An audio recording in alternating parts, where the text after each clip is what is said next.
In unleashing their trademark brand of ultra-violent terror, crucifixion, beheading and mass execution, Islamic State fighters have instilled horror and fear and poured oil on the flames consuming this region. The French president today offering to host a global security summit next month to figure out what to do about the expanding terrorist quasi-state, as he called it. Continental Europe at loggerheads with their Anglo-American allies, though, over hostage policy. In March, a joyful reunion for Javier Espinosa, one of two Spanish journalists captured by ISIS. It was widely rumoured large ransoms were paid, as was the case when 4 French journalists were freed the following month. James Foley's captors demanded a $130 million ransom last year. It's understood the US administration refused to sanction that payment. The Islamic State has now threatened to kill a second American hostage, Stephen J. Sotloff, a freelancer for Time magazine. Around 20 journalists are missing in Syria. 2 Italian women, a Dane and a Japanese national, have been lifted in recent days. Like the Brits, the Americans say paying ransoms fuels the business. But last night, the Pentagon revealed that a secret US bid to rescue the American hostages, including Foley and Sotloff, failed. Dozens of Special Forces commandos, a joint services unit known as the Night Stalkers, landed in Black Hawk helicopters at an oil refinery at an unspecified location in Syria in the small hours of the 4th of July. It was where Islamic State fighters were thought to have been holding their American hostages, including Jim Foley. After a firefight in which the US claims some jihadists were killed, the Night Stalkers were forced to withdraw. The hostages were not present at the targeted location, the Pentagon said. Although the jihadis have demanded big ransoms, the Islamic State is already the richest terrorist group in the world. It's extremely well armed with freshly looted equipment and flush with funds from extortion, bank robberies, even oil sales, not to mention the generous rumoured donations from private sources in the Gulf.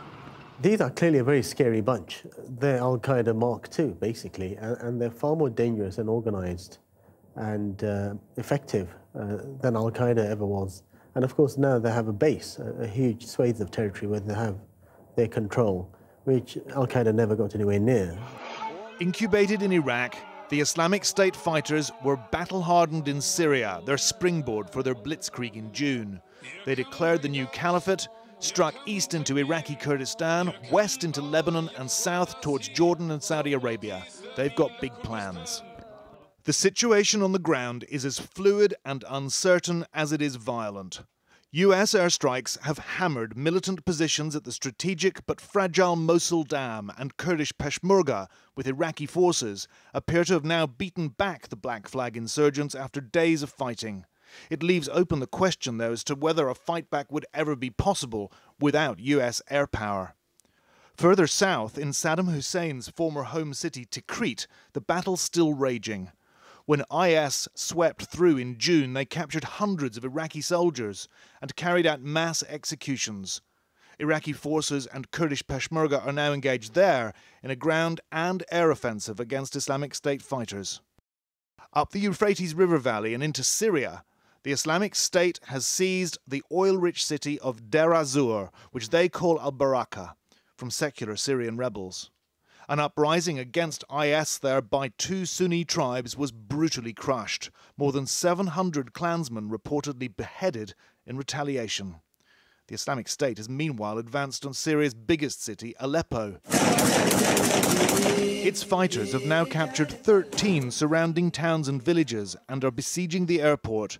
The rebel Free Syrian Army in Aleppo today called for urgent US assistance in repelling the jihadi offensive. Today, the Islamic State released this video, which, it claims, shows how it's enlightening captive members of the Yazidi Kurdish minority by forcibly converting them to Islam. أشهد أن لا إله إلا الله. The Islamic State has brutally demonstrated its intention to impose its will and its militant Salafist brand of Islam on everyone under its aegis. Its fighters obsessed with misguided belief that they're fulfilling an ancient prophecy where the black flag of jihad will come from the east and ultimately reconquer Jerusalem.